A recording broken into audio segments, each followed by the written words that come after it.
നമസ്കാരം. മലയാളി വാർത്തയിലേക്ക് സ്വാഗതം.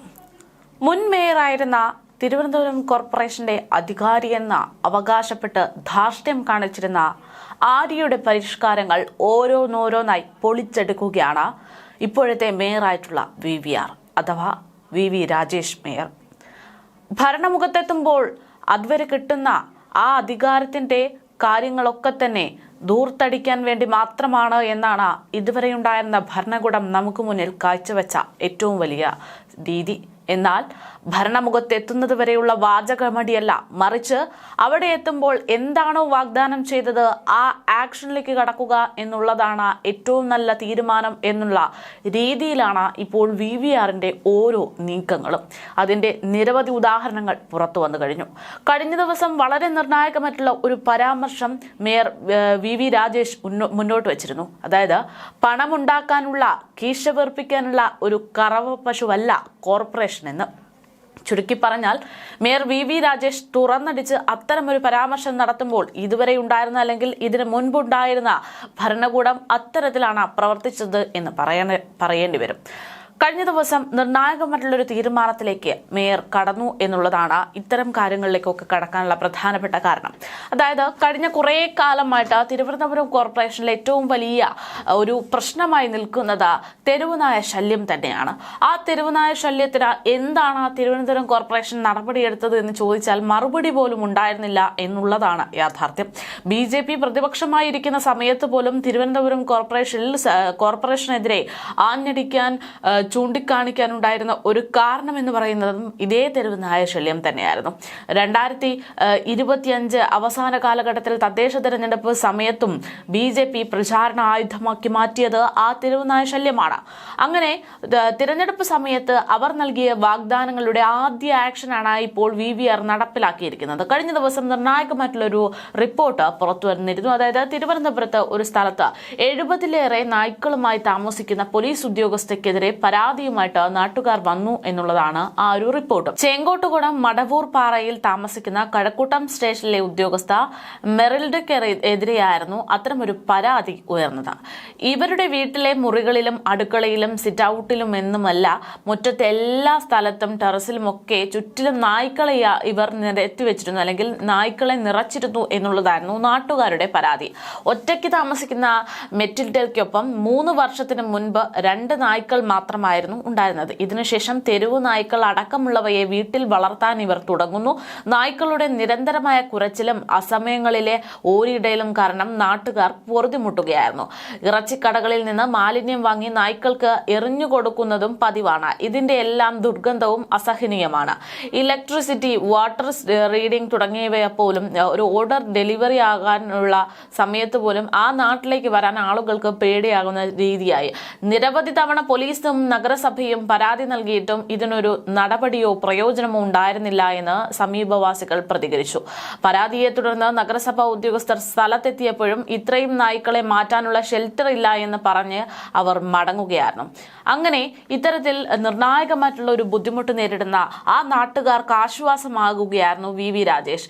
തെരുവു നായ്ക്കളെ ആ ഒരു വിഷയം കൃത്യമായിട്ടുള്ള നിലപാടെടുക്കും, പ്രശ്നം പരിഹരിക്കുമെന്ന് പറഞ്ഞ VVRന് വാക്ക് പാലിക്കാൻ അല്ലെങ്കിൽ തിരഞ്ഞെടുപ്പ് പ്രചാരണ സമയത്ത് ചൂണ്ടിക്കാണിച്ചിരുന്ന വിഷയത്തിൽ നിർണായകമായ ഇടപെടൽ നടത്താൻ ഒരു അവസരം കിട്ടിയെന്ന് വേണമെങ്കിൽ പറയാം. ഇതിനു മുൻപ് മേയർ ആയിരുന്ന ആര്യ രാജേന്ദ്രന്റെ ആ ഒരു അധികാര സമയത്തും ഒരുപക്ഷെ ഇതിനൊക്കെ ഒരു പരിഹാരം കാണാമായിരുന്നു. പക്ഷേ എന്തായാലും VVRന് മുന്നിലേക്ക് എത്തിയിരിക്കുന്ന ആ ഒരു പ്രശ്നത്തിന് പരിഹാരമായിട്ട് നടപടിയെടുത്തു എന്നുള്ള വിവരങ്ങളാണ് പുറത്തു വരുന്നത്. ഇത് ഒരു ഉദാഹരണം മാത്രമാണ്. ഇതിനേക്കാൾ ഉപരി ഞാൻ തുടക്കത്തിൽ പറഞ്ഞതുപോലെ ഒരു അധികാര കസേരയിൽ കയറിയിരിക്കുന്നത് വരെയല്ല, അതിനുശേഷം അധികാരത്തിൽ ഇരുന്ന് കസേര കിട്ടിയതിന് ശേഷമാണ് യഥാർത്ഥത്തിൽ ജനങ്ങളോട് നന്ദിപൂർവ്വമായിട്ടുള്ള നടപടിയിലേക്ക് കടക്കേണ്ടുന്നത് എന്നതിന്റെ ഏറ്റവും വലിയ ഉദാഹരണമായിക്കൊണ്ട് മാറിയിരിക്കുകയാണ് ആ തിരുവനന്തപുരം കോർപ്പറേഷന്റെ ഇപ്പോഴത്തെ മേയറായിട്ടുള്ള VV രാജേഷ് എന്ന് വേണം പറയാൻ.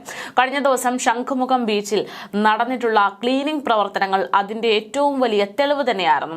മേയറായിരുന്ന മേയറായിട്ടുള്ള വി വി രാജേഷ് അദ്ദേഹം നേരിട്ടിറങ്ങിക്കൊണ്ടാണ് ആ ഒരു ക്ലീനിങ് പരിപാടിയിലേക്ക് കടന്നത്.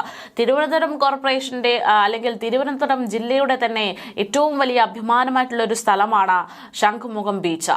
പക്ഷേ ഏറ്റവും വലിയ വൃത്തിഹീനമായിട്ടുള്ള ഒരു സ്ഥലമായി അത് മാറുന്നു എന്നുള്ളത് വർഷങ്ങളായി കോർപ്പറേഷന് മുന്നിലുള്ള കാര്യമാണ്. പക്ഷേ അതിനൊന്നും കൃത്യമായ നടപടിയെടുക്കാതെ സ്വന്തം കാര്യം സിന്ദാബാദ് എന്ന് പറഞ്ഞു നടക്കുന്ന ചില നേതാക്കന്മാർക്ക് മുന്നിൽ ഇങ്ങനെയാണ് ഇവിടെ ഭരിക്കേണ്ടത് എന്ന് കാണിക്കുകയാണ് VVR.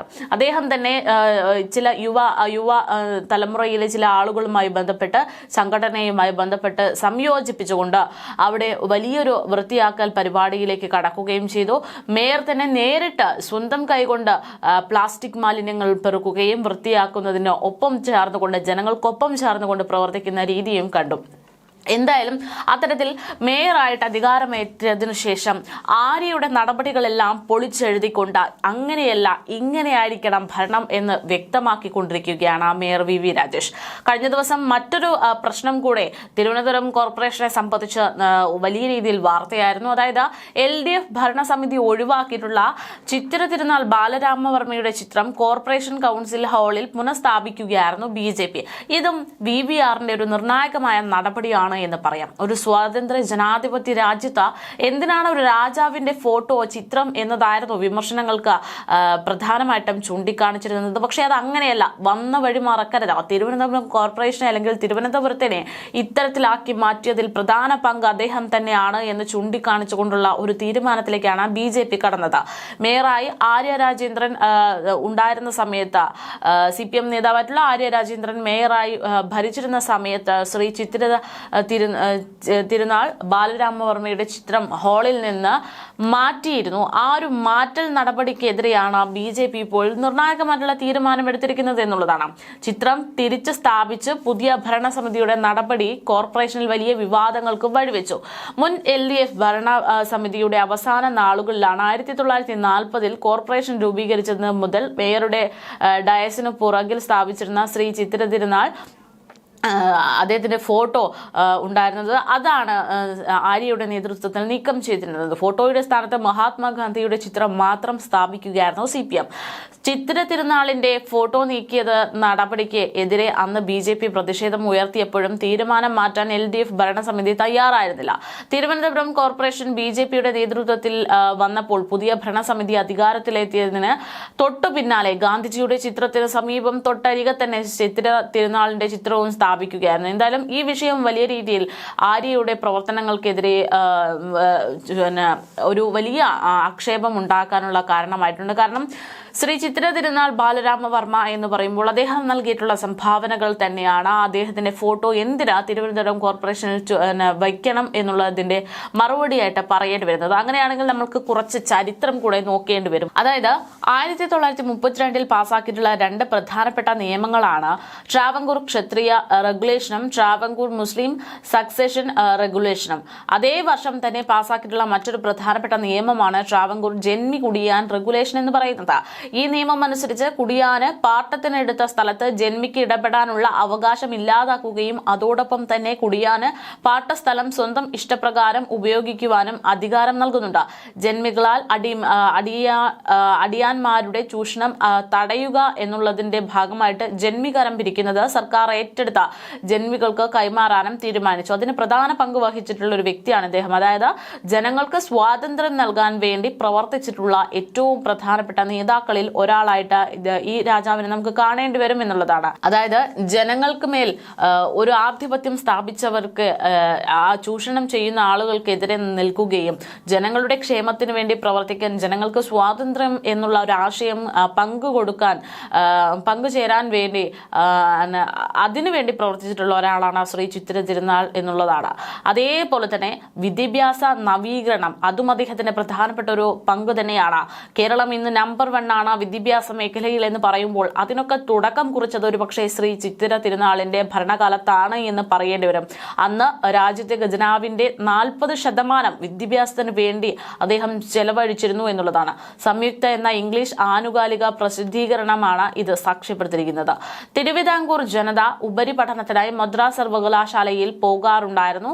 തിരുവിതാംകൂറിന് സ്വന്തമായി ഒരു സർവകലാശാല എന്നുള്ളത് ജനങ്ങളുടെ ഒരു ചിരകാല സ്വപ്നമായി മാറിയ സമയം. അങ്ങനെ 1919 ശ്രീമൂലം തിരുനാൾ രാമവർമ്മയും 1924 റിജന്റ് മഹാറാണി സേതുലക്ഷ്മി ഭായിയും തിരുവിതാംകൂറിന് സ്വന്തമായി ഒരു സർവകലാശാല സ്ഥാപിക്കുന്നതിനെ കുറിച്ച് പഠിക്കാൻ സമിതികളെ നിയോഗിക്കുകയായിരുന്നു. അങ്ങനെ ആ സമിതിയുടെ നിയോഗം അതേക്കുറിച്ച് കാര്യമായ തീരുമാനമൊന്നും ഉണ്ടാകാത്ത സാഹചര്യം വരികയുണ്ടായി. 1937 മുമ്പത്തെ 2 സമിതികളുടെയും വിലയിരുത്തലുകളുടെ കണക്കിലെടുത്തുകൊണ്ട് സർവകലാശാല സ്ഥാപിക്കപ്പെടുകയായിരുന്നു. യൂണിവേഴ്സിറ്റി ഓഫ് ട്രാവൻകൂർ, അതായത് ഇപ്പോഴത്തെ കേരള സർവകലാശാല 1937 യൂണിവേഴ്സിറ്റി ആക്ടിന് കീഴിൽ കൊണ്ടുവരാൻ പ്രധാന കാരണമായിട്ട് ഇദ്ദേഹം മാറിയിട്ടുണ്ട് എന്നുള്ളതാണ്. അതായത് കേരളത്തിലെ വിദ്യാഭ്യാസ മേഖലയ്ക്ക് ഒരു തുടക്കം കുറിച്ചത് ഒരു പക്ഷേ ഇദ്ദേഹമാണ് എന്ന് നമുക്ക് ചുരുക്കി പറയേണ്ടി വരും. ഇത് മാത്രമല്ല, പബ്ലിക് ട്രാൻസ്പോർട്ട് സിസ്റ്റം, ഇന്നത്തെ KSRTC എന്നൊക്കെ പറയുന്ന സിസ്റ്റം ഒക്കെ കൊണ്ടുവന്നത് ഇദ്ദേഹത്തിന്റെ പ്രധാനപ്പെട്ട ഇടപെടലിന്റെ ഭാഗമായിട്ട് തന്നെയാണ്. അടിസ്ഥാന സൗകര്യ വികസനം, വ്യവസായവൽക്കരണം തുടങ്ങി നിരവധി കാര്യങ്ങൾ. തിരുവനന്തപുരം വിമാനത്താവളം പണി കഴിപ്പിച്ച് ബോംബെക്ക് വിമാന സർവീസ് ആരംഭിച്ചതടക്കം ശ്രീ ചിത്തിര തിരുനാൾ ആണ്. അദ്ദേഹത്തിന്റെ ഇത്തരത്തിലുള്ള ആശയങ്ങൾ, അദ്ദേഹം ഇത്തരത്തിലുള്ള കാര്യങ്ങൾ സംഭാവന ചെയ്ത് ഈ നാടിന് വേണ്ടി പ്രവർത്തിക്കുമ്പോൾ പിന്നെ എന്തുകൊണ്ട് അദ്ദേഹത്തിന്റെ ഒരു ഫോട്ടോ തിരുവനന്തപുരം കോർപ്പറേഷനിൽ വച്ചുകൂടാ എന്നുള്ളൊരു ചോദ്യമുണ്ട്. ഇത് ജനാധിപത്യ രാജ്യമാണ്, ജനാധിപത്യ സംവിധാനങ്ങളിലാണ് വിശ്വസിക്കുന്നത് എന്ന് പറയുമ്പോൾ ഇദ്ദേഹം ഒരു രാജാവായിരുന്നു അല്ലെങ്കിൽ ഒരു രാജകുടുംബത്തിലെ ഒരാളായിരുന്നു എന്നതിനേക്കാൾ ഉപരി അദ്ദേഹത്തിന് ചെയ്തു കൊടുക്കാൻ പറ്റുന്ന സാഹചര്യ, സാധനങ്ങൾ, സംഭവങ്ങൾ അതെല്ലാം തന്നെ ജനങ്ങൾക്ക് വേണ്ടി ചെയ്തു കൊടുത്തിട്ടുള്ള ഒരു വ്യക്തിയാണ് എന്നുള്ളത് ഓർമ്മപ്പെടുത്തുകയാണ് BJP. അതിനൊരു നിർണായകമായിട്ടുള്ള തീരുമാനമായിട്ട് പുതിയ മേയർ മാറുന്നു എന്നുള്ളതാണ്. എന്തായാലും VVRന്റെ ഓരോ നീക്കങ്ങളും ഇത്തരത്തിൽ മേയറായി പ്രവർത്തിച്ചിരുന്ന ആര്യയുടെ ഓരോ പദ്ധതികളും പൊളിക്കുന്നതാണ് എന്നതാണ് ചുരുക്കം. ഇപ്പോൾ തെരുവുനായ ശല്യത്തിലാണെങ്കിലും പ്ലാസ്റ്റിക് അല്ലെങ്കിൽ ഈ പറയുന്ന ഡ്രൈനേജ് സിസ്റ്റം അല്ലെങ്കിൽ തിരുവനന്തപുരത്തിന്റെ ഏറ്റവും ശുചിത്വം അത് ഉറപ്പാക്കുന്ന കാര്യത്തിലാണെങ്കിലും മറ്റ് പൊതുജനങ്ങളുമായിട്ടുള്ള ഇടപെടലിന്റെ കാര്യത്തിലാണെങ്കിലും ഇതിലൊക്കെ നിർണായകമായിട്ടുള്ള ഒരു പങ്ക് വഹിച്ചുകൊണ്ടിരിക്കുകയാണ് മേയർ VV രാജേഷ് എന്നുള്ളതാണ് ചുരുക്കം.